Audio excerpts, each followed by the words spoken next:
I'm Harriet and today I'm going to take you through my 3 top tips for improving or getting your wheel pose. Tip number 1, how to enter your wheel pose. I like to teach bridge pose first. So starting lying down, flat on your back, bend your knees up and in towards the ceiling and plant your feet flat on the ground. You want your feet about hips distance apart, and if you can touch your heels with your fingers, you know you're in the right place. Hands down by your sides, you need to think about engaging the muscles in the right order. So really press your back flat into the mat first by really tucking your tailbone in. Once you've done that, then see if you can tuck your tailbone in even further and squeeze your glutes to try and start to lift your hips and lower back up off the mat. Once you've done that, then start to press your hips up towards the ceiling even more as then your mid back comes off the floor and you're left with just your shoulders on the floor. In your bridge pose, your knees and legs should be parallel, so think about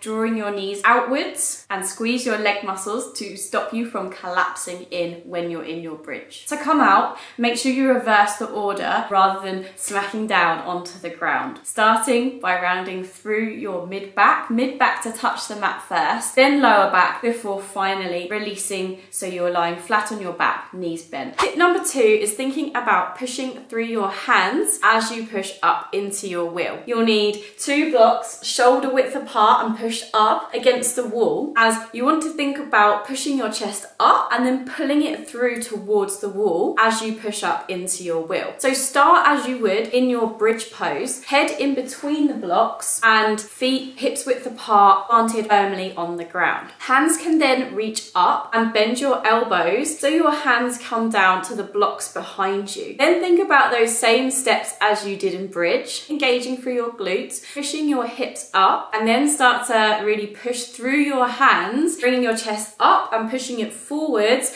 towards the wall, maintaining that push through your hands and keeping your weight spread through your palms and your feet evenly. To come out, make sure you come down in the same way as you do in bridge, reversing, shoulders down first, then mid back, then lower back. Tip number 3 is using blocks, this time to help you push through your feet. You need your blocks set up hips distance apart, ready to place your feet on top of this time. Then set up ready for a bridge pose, but with your feet on the blocks, and then shuffle your bum in so it's nice and close to your blocks and your heels. Then you can move on to the setup for wheel, reaching your arms in front of you first and then bending through your elbows, hands underneath your shoulders, elbows pointing up towards the ceiling. Then really start to push through your feet as you bring your hips up and squeeze your glutes first. Then you can start to think about that push through your hands, drawing your chest up and through your shoulders into your wheel pose. When you come out, make sure you reverse that order once again, shoulders down first, rolling through your back until you return back down to that bridge pose setup. So those are my 3 tips for starting out with your wheel pose. Tip number 1 is how to enter through the use of bridge pose. Tip number 2 was elevating your hands on blocks, and tip number 3 is elevating your feet on blocks. Please like and subscribe. Also, let me know if there's any other poses you would like me to take a look at. Hopefully I will see you again soon. Bye.